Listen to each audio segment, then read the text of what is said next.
अस्सलाम वालेकुम students. 10th class open your biology book page number 24। बेटे हमने यूरिनरी सिस्टम जो है वो स्टार्ट किया हुआ है।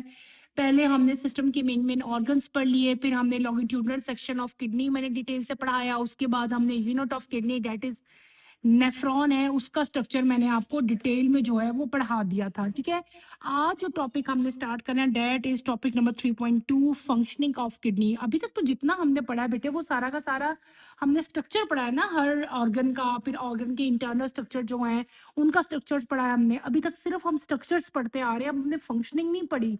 आज हम पढ़ेंगे किडनी में एक्चुअली हो क्या रहा है, किडनी किडनी जो है वो क्या फंक्शन परफॉर्म कर रही है, ये सारा कुछ जो यूरिन है वो कैसे बन रहा है। ठीक है, और किस तरह फिल्ट्रेट जो है फिल्टर हो रहा है, सारा आपका वेस्ट मटेरियल किस तरह बॉडी से रिलीज हो रहा है, ये सारा कुछ आज मैं डिटेल से आपको पढ़ाऊंगी। Let's start with the reading. The main function of kidney is urine formation, which take place in 3 steps. The first step is pressure filtration. इसको underline कर लें. When blood enter the kidney via the renal artery, it goes to main arteriole and then do glomerulus. The pressure of the blood is very high, and so most of the water, glucose, urea of blood is forced out of glomerulus capillaries. The material passes into Bowman capsule, and now it is called glomerular filtrate. ठीक है, ये first step था आपका, इसको आप underline कर लें, ये आपका फर्स्ट स्टेप हो गया। नेक्स्ट आपका आ गया the second step. The second step is the selective reabsorption. In this step, about 99% of the glomerular filtrate is reabsorbed into blood capillaries surrounding renal tubule, occurs through osmosis, diffusion, and active transport. Some water and most of the glucose is reabsorbed from the proximal convoluted tubules. Here, salts are reabsorbed by active transport, and then water follows by osmosis. Follows by osmosis. The descending lip or limb of loop of Hanel allows the reabsorption of water, while the ascending limb of loop of Hanel allows reabsorption of salt. The distal convoluted tubule again allows the reabsorption of water into the blood. Now, second step के बाद आता है third step. The third step is the tubular secretion. Different ions, creatinines, urea, etc. are secreted from blood into filtrate in renal tubule. This is done to maintain blood at a normal pH, that is 7.35 to 7.45. After the above mentioned step, the filtrate present in renal tubule is known as urine. It moves into collecting duct and then into pelvis. ये थी functioning की reading. अब मैं आपको function explain करूंगी। ठीक है बेटे, किडनी में होता क्या है, किडनी का मेन जो यूनिट था वो क्या था बेटे, हमने पढ़ाया था नेफ्रॉन। अब किडनी में बनना क्या है, किडनी में यूरिन की फॉर्मेशन होनी है, आपका यूरिन बनना है किडनी में। लेकिन ये सारा प्रोसेस जो फंक्शन है, जो जो किडनी फंक्शन परफॉर्म करी है, इस फंक्शंस को हमने तीन मेन फंक्शंस में, तीन मेन इसकी कैटेगरीज, तीन मेन इसके स्टेप बना दिए हैं। पहला आता है स्टेप नंबर 1। स्टेप नंबर 1 में बेटे क्या होता है, स्टेप नंबर 1 जो है उसको हम लोग कहते हैं प्रेशर फिल्ट्रेशन। ये सारा का सारा जो प्रोसेस है ये नेफ्रॉन के अंदर हो रहा है। किसके अंदर हो रहा है, सारी किडनी की फंक्शनिंग जो है, जो यूरिन की फॉर्मेशन है, ये कहाँ होता है, पहले तो आपको ये पता होना चाहिए बेटे, ये सारा फंक्शन नेफ्रॉन के अंदर हो रहा है। सबसे पहले जो है, जो स्टेप है, दैट इज प्रेशर फिल्ट्रेशन।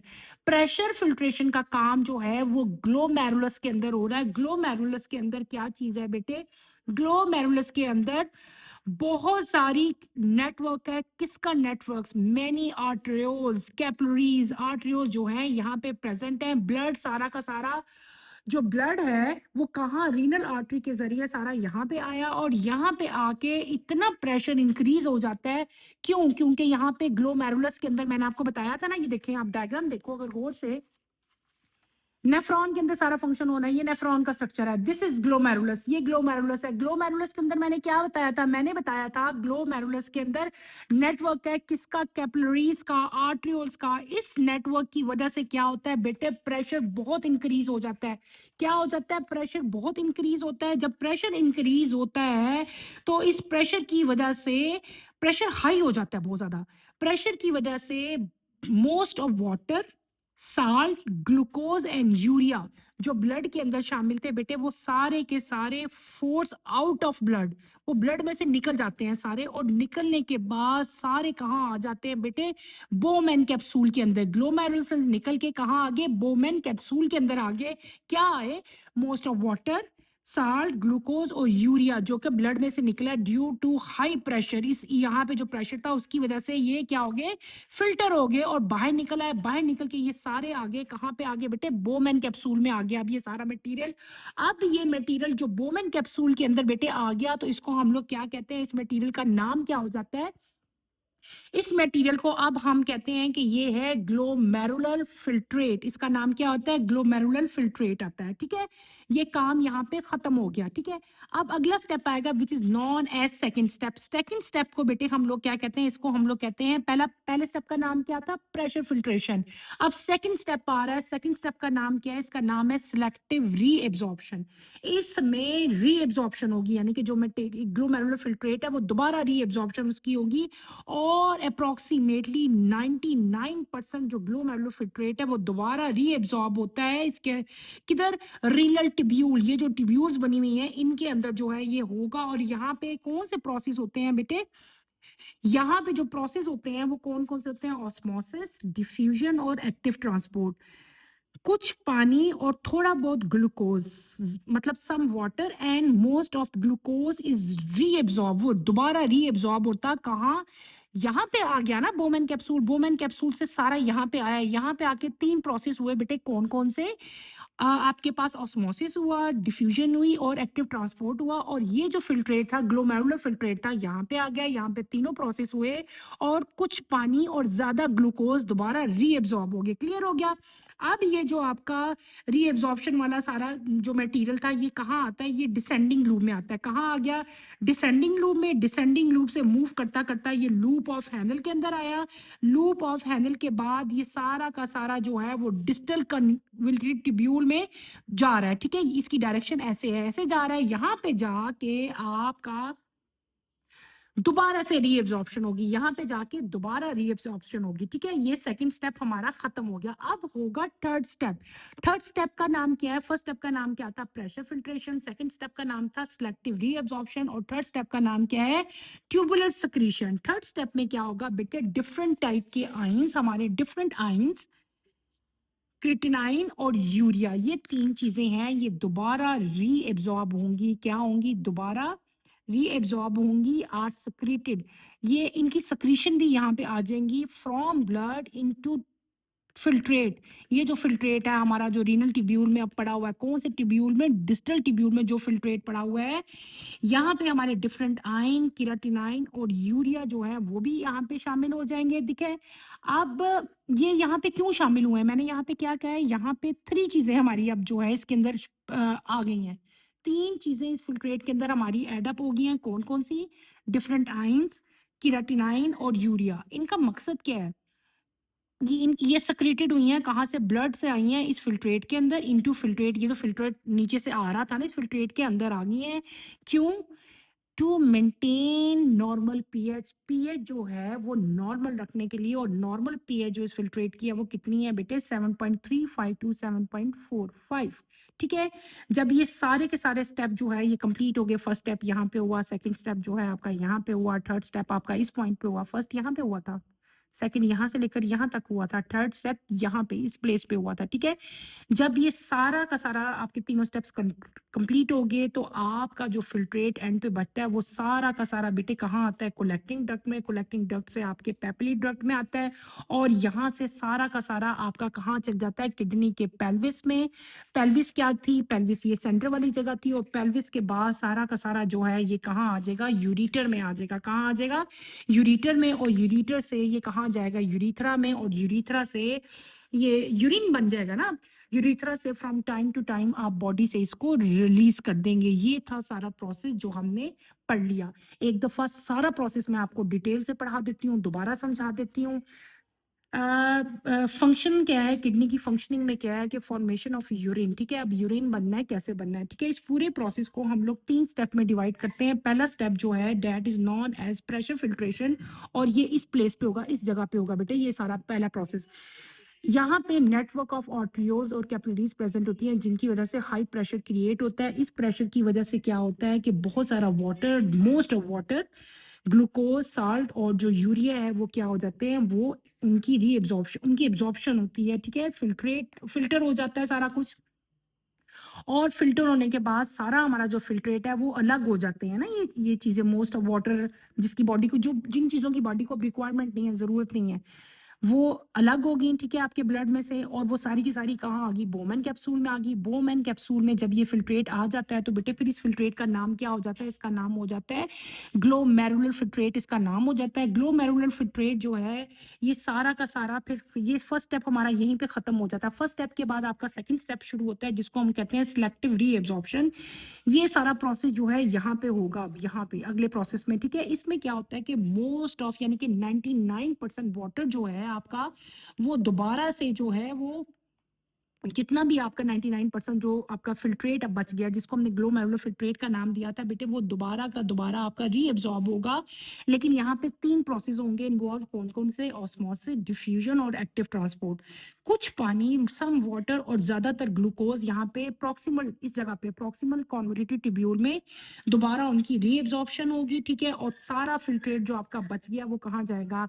ये डिसेंडिंग लिप से लूप ऑफ हैनल में गुजरता हुआ इधर दोबारा असेंडिंग लिप में आएगा और आपका सारा कहाँ पहुंच जाएगा? डिस्टल कॉन्वोल्यूटेड ट्यूब्यूल में पहुंच जाएगा।